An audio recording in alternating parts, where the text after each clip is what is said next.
You're listening to the Growing On podcast, where we dig into the heart of Georgia agriculture. Each episode, we explore the people, stories, and issues shaping the fields, farms, and food that keep our state growing strong. From the latest in ag policy and innovation to timeless farming traditions, we're here to keep you informed and inspired. Here's your host, John Holcomb. All right, I'm here in Morgan County this morning at Big Sandy Creek Dairy in Morgan County. I'm sitting across from Katelin Benkoski. She is a how do you want to classify yourself? I just asked you this question. I've already forgotten. Just kind of, we do it as a family here on the farm. So family member. Awesome. I do a lot with the community outreach. Awesome. So. Okay. So we're here. They're actually preparing for some farm tours from some nearby schools. So we're going to try to get this going pretty quickly and move through this before they start arriving. But Katelin, just tell me a little bit about yourself. I already introduced who you are, but talk to me about who you are, some background about you and your family's farm, and kind of what you do here on the farm. Okay, so I'm Katelin. I grew up here on the farm. I did a lot with 4-H and FFA growing up, and I went to the University of Georgia to major in animal science and ag business, and then I stayed and got my master's of ag business. I work for Ag South Farm Credit full time now, but I also help a lot here on the farm. So we do a lot of community outreach and education for agriculture with our farm. We have farm tours. In the spring, we have just dairy tours, and in the fall, we do the option to do a combo tour or a pumpkin patch tour as well. We do a lot with the Adopt a Cow program. We are the Georgia host farm, and then we loan out show cabs to 4-H and FFA students to show. Awesome.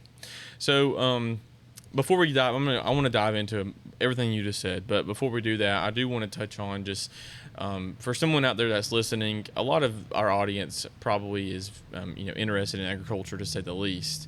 But for anyone out there that doesn't really know what being a dairy farmer entails, I want you to touch on that first. Talk to me about the history of your farm and kind of what goes into dairy farming, and you can go as far as what y'all do on a day-to-day or even go into maybe some of the challenges that you guys also have here on the farm as dairy farmers.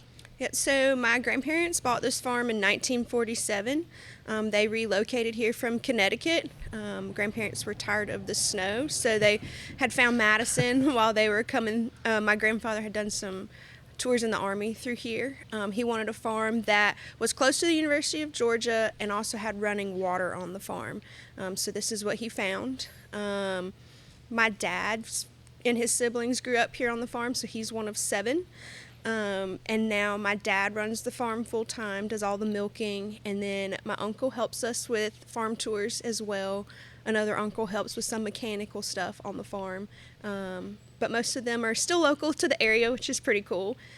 So my dad does all the main work on the farm. He's in charge, does the milking twice a day, every day at 68 years old, which is pretty impressive. That's really impressive, actually. He's probably in better shape than most of us. I'm sure, yeah. And then he runs the tours as well, but me and my mom and my sisters have involvement as well, doing a lot of the behind-the-scenes work for those kinds of things. So mom is a teacher, so she does a lot of the curriculum for farm tours and helps make sure, everything is kid-safe, educational for kids.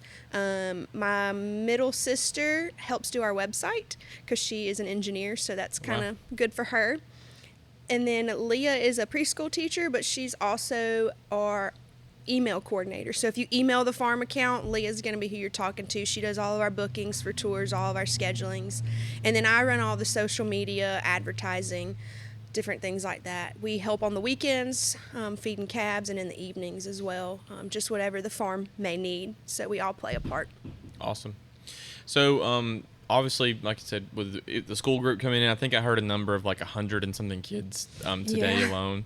What about that part of y'all's operation of education and outreach? Why is that so important to you guys? So it really started with my mom and my dad. So again, mom's a teacher and dad used to be a school bus driver as well. And so they saw the lack of agricultural education with those kids on the school bus and in classrooms. They didn't know where their food was coming from. They hadn't seen a cow. So my preschool class was one of the first groups to ever come out here. We did tours in our old dairy barn for a long time. And then when Katrina hit, we had to stop for a while because schools couldn't go on field trips because of gas prices. And then we started up again probably about 8 to 10 years ago. And our new dairy barn that we built also has like a classroom area in it. So that's pretty cool. So Mom does a lot with Dairy Day Camp in here as well. She'll flip this from our tour season to our classroom for the summer, and they do all kinds of experiments and cool things here on the farm. Awesome. You mentioned, 4-H. I know that you guys are involved with that too. You guys, I think you loan out a couple cows each show season. Is that correct? Yep. So calves have to be born between March 1st and September 30th. And this year, everything I have born between those dates is going to a 4-H or FFA student. So they'll go all over the state. We have kids show from Dawson County. We've had some in Burke County. Closest this year is Oconee County. Trying to think where else. They've been all over, so Gotcha. We have a reach that goes pretty far, which is pretty cool. We've already sent off 7 for this year, and Wow. we have I think maybe 6 more to go. So It's that pickup season this time of year too. So what about that? I think that 4-H, obviously, I shouldn't say obviously, because I didn't grow up showing. I didn't grow up in 4-H or FFA. My school did have those programs, but I just wasn't involved with that. Is that a really good way to get kids involved with ag, or is that just, what obviously y'all find it important because you're sending so many cows? Right. So the 4-H is a great program to get started for any kid. I think you can start showing lambs maybe in first grade, and maybe pigs. But some of the bigger animals you have to be 9, like cows, and Gotcha. I think horses as well. So like that 4th grade era, we saw a big connection with them. 4-H doesn't just have livestock showing though. They have something for kids who want to, do stuff with home ec, cooking, sewing. They have consumer judging, land judging, dairy judging, things for public speaking. There's lots of opportunities there, so we try to connect with those groups. It's kind of fun to see how it comes full circle sometimes. So now that I've been a volunteer with them a lot and we do the Adopt-A-Cow program, recently we sent a former Adopt-A-Cow back to our extension office for their field day with a first grade group. So that's kind of cool to see how that all circles back together. But it's a great program. I recommend kids get involved. And then FFA, I think, is more middle school and high school in most areas, but also a great program for any kid, no matter what you're interested in. Awesome. You mentioned Adopt-A-Cow, and I have been out. Full disclosure, I have been out to the farm. I know all about it, but I do want you to talk about it a little bit.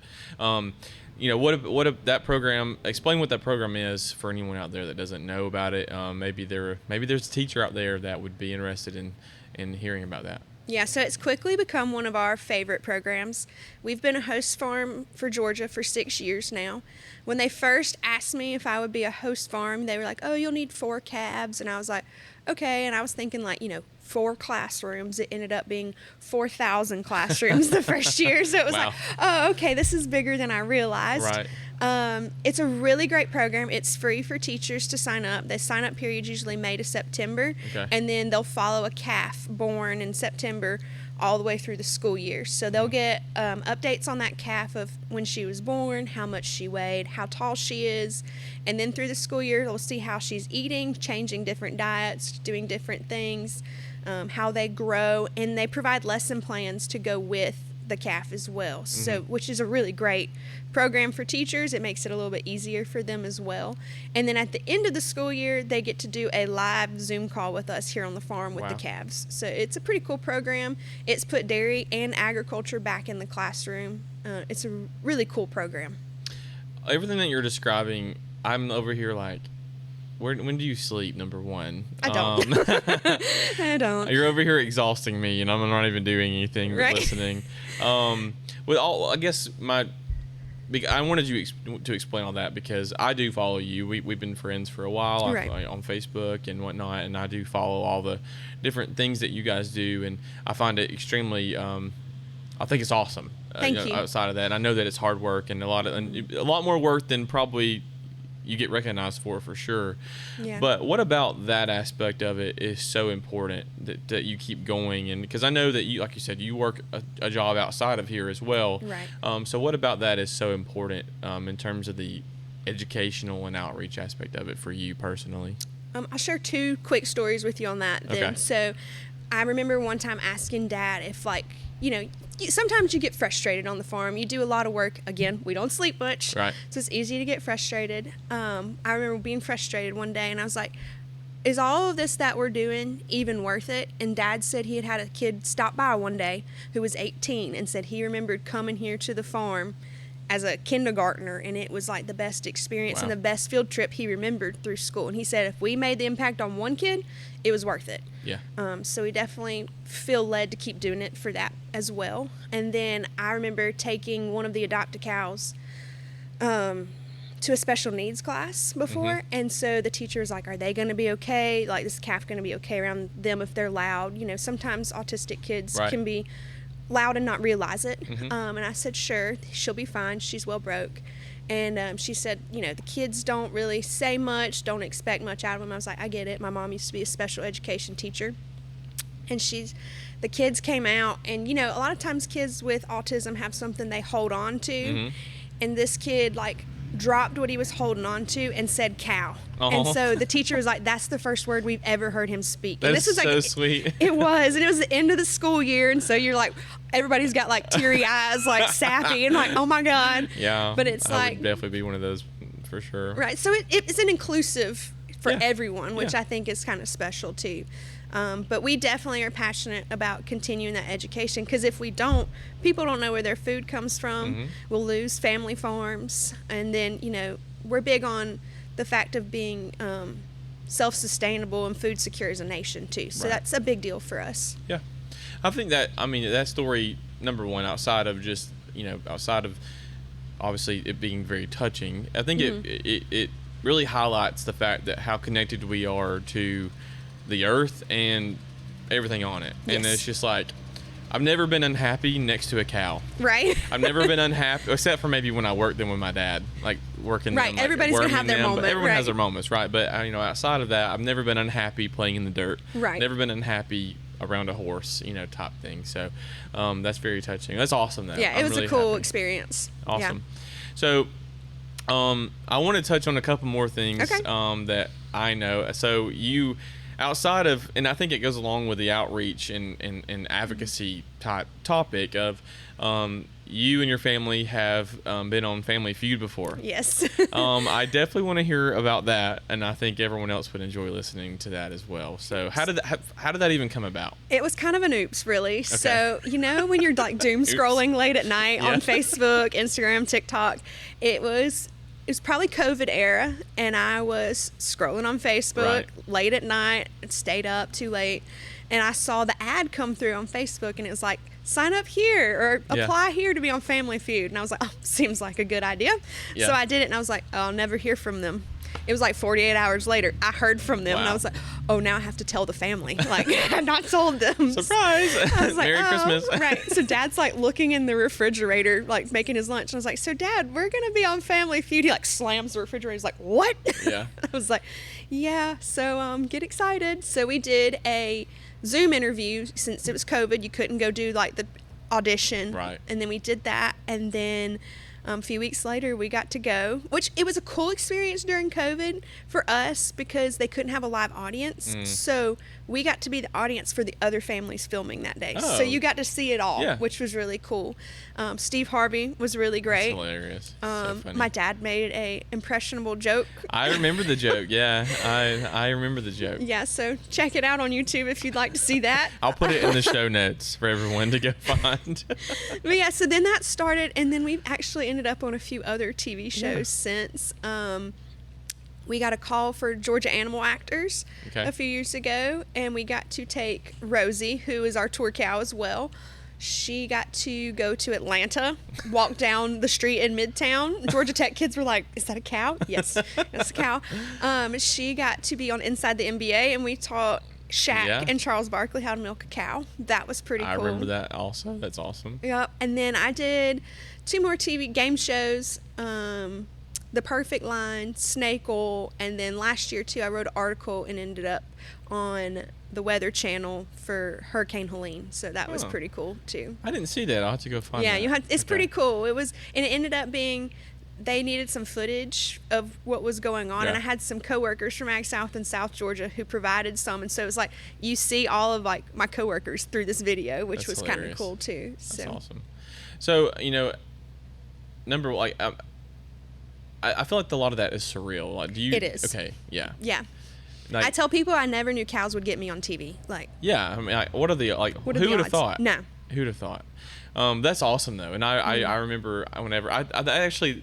Fun fact, the first time I met you, you actually told me, we're actually going to be on Family Feud in a couple of weeks. And I was like, what? You didn't believe it. Well, then I looked for it, and I think y'all got moved or something. Yeah. Something happened, and I was like, but later I found it, and I was dying. That was so funny. Well, it's bad now. It's like, sometimes in the nail salon, they'll play reruns, and my sister says she has to go in there and like put her head down because we'll be on the TV. She's like, I don't know them. That's hilarious. So outside of, I guess with all the outreach and everything that you've done, and you told the story of the impact that it did have on that kid, and and the kid that came by that saw your dad when he's in kindergarten, what kind of impact do what y'all do resonate very well? I mean, I guess, how do I word that question a little bit better? Like, do y'all see a lot of impact in y'all's community with all that y'all do, or like maybe on the farm whenever people do, like, I know you have a big social media presence as well. Do y'all see a big impact on that at all, or? Sometimes we do. I mean, it's definitely grown over the last couple years. Okay. More people have wanted to come in the fall. This year we actually sold out of pumpkins for the first time, which was pretty cool. You just want more people to come out and have that exposure. So we are constantly trying to think of ways to evolve to get different groups of people out here so everybody gets that exposure. We're not a perfect farm. We're a family farm. We do as much as we can. But we want everybody to have that first experience petting a cow or seeing a cow be milked, because a lot of people have never seen it. So we evolved and had a 5K on the farm a couple years ago, and we've kept going with that. It's a challenging course. I bet. Don't recommend running it. It's a good walker. But it's been cool to get different people involved with the farm, and so we want to keep doing that. Mainly not just to promote for ourselves, but to promote for agriculture in general, dairy farms across Georgia in general. We think it's definitely valuable that kids know where their food's coming from. We've had lots of kids get here, and we've even had adults ask and say, if we can get food at Kroger or we can get milk at Kroger, do y'all just do this for a hobby? Like, they don't realize we're behind the Kroger, So it definitely has an impact in our local community for sure. Awesome. People call us to bring cows to all kinds of events, nativity scenes at Christmas, field days. It can be challenging too to get a cow ready to go to some of the events, but we like doing it because we think it has value and importance. For sure. We just hope people will come and keep supporting the farm as well. So, I think that one thing I do want to touch on, and you said it almost perfectly, of like, y'all are a family farm. This is not a hobby for y'all. This is how you make a living. Like, this is how your family makes a living, and has for how many decades, right? Right. Long time. So with that being said, I know that you're involved with Farm Bureau some. I know this past March, or no, hold on, maybe it was May. You went to April. There we go. Yep. I feel like every year it gets changed a little bit, but this past April you went to DC. I think I've seen you at Farm Bureau Day at the Capitol as well. Aside from the outreach of education with kids, how important is that with adults? The adults too, like you just said, you have the story of the person saying, "Hey, I get my milk at Kroger. Is this something y'all just do for fun?" Not knowing that most likely that some of the milk that y'all are producing may very well be there. Right. How important is that side of it with the adults too? It's important too, because we can advocate to kids, but they're not the one with the purchasing power. Right. The parents and the adults are the ones that make the grocery list and buy the groceries. That makes a big difference. They don't always know where their food comes from either. So it's amazing to see how adults' eyes light up when you talk about your experiences on the farm, in DC, in Atlanta, or just in your local community. You never know how people are going to respond. We definitely think it's important to advocate for agriculture on all places. So in both DC and Atlanta, you got to talk to people with power who make our decisions and saying, don't forget about agriculture. It's important too. Really, it's the foundation because we eat 3 times a day. Right. It's where your clothes and fiber products come from. So it's really neat to sit down with them and tell them, hey, these are the experiences we're going through. We need a farm bill. We need you to pay attention to labor. We need you to pay attention to commodity prices, which is a big issue right now everywhere. Input prices are high and farmers aren't making very much off those commodities. So even in dairy, milk prices, you know, they're higher than they have been in historical periods, but they're still not a lot, you know. So that's why a lot of family farms like us chose to diversify as well as from a financial aspect. So definitely think it's important to advocate in all levels for agriculture. It's really neat because now even like when I go places with my friends, they're like, oh, she's going to say something about cows. Or like I was with some bus driver friends and we actually went to New York City a few weeks ago and we're somewhere and somebody was like, how do you like New York City? And I was like, there's not enough grass and I miss my cows. And they were like, what is wrong with this girl? I was like, you know what though? There's an impact and there's always an opportunity to talk about agriculture, which is pretty cool. Like whether it's a personal experience or, you know, something you've seen somewhere else that you can advocate for. You can always throw ag in to the conversation, which I definitely promote other people doing as well, which you do a great job with as well. Oh, well, thank you. I mean, it really is. It's crazy to think about how far we really are removed. And I think that, you know, I just went to New York City last week, and I got to thinking because I mean, the world is just crazy heavy. I feel like lately, and so it more so than normal. I feel like, and so like I thought about just like. There are like 8.5 million people in this city. And I don't think any of them probably have ever seen a real live cow. They've never, I mean, when you walk through New York City, how much grass do you actually see? You go to Central Park and it's like, what is it, 500, 600 acres? Yeah, and that's like all there is. That's all you get. Yeah. And it's just like, number one, how fortunate to live in an area that has grass to house animals and I get to do the job that I do around animals. But how sad it is for people to be so removed and how quickly things are so fragile without farmers like your dad and y'all that are out here working and putting food on the table for people, how quickly that could go. I mean, you know, and it's just, it really, there is an opportunity, like you said, to always talk about ag, especially now with how things are so difficult for many farmers because we're not too far away from farmers having to close. If you really think about it, how dangerously close we are to farms not being able to make their bills. Right. And then so that's why a lot do social media too. You can make a little extra money off social media. And like you said, we can connect back to those people in New York just by a click of a button who've never seen that grass or that farm. And so that's been a cool aspect, which I'm sure you've seen in your job doing content for Farm Bureau as well. Like you hit a different group of people. Yeah. It's the goal for sure. That's for sure. And I hope, and I think that you do too. I think yours resonates very much. You get to see that with the Adopt a Cow, and that's really awesome. And so, I think we have the same. The mission is just to educate, and that's what I do for sure. But we just want people to have the opportunity and learn. So. Yeah. Awesome. All right. So I hear the buses pull it up, so we only have a couple more minutes. But before we go, I want you to tell people how they could find out more information about your farm. Yeah, for sure. Check us out on social media, Big Sandy Creek Dairy Farm, YouTube, Facebook, TikTok, Instagram. I think that covers most of it. Okay. We also have a website, bigsandycreekdairy.com. So make sure to check us out. We are super excited about all we do, and we hope you guys will be as well. So. Awesome. I will definitely put all those links in the show notes for people. So if you're listening, you can find links there. But thanks, Katelin. Thank you for having me. Thanks for coming, John. We're excited to have you here at the farm. Awesome. Thanks for listening to the Growing On podcast. Be sure to tune in soon for our next episode. Until then, be sure to rate, review, and subscribe to the podcast if you haven't done so already.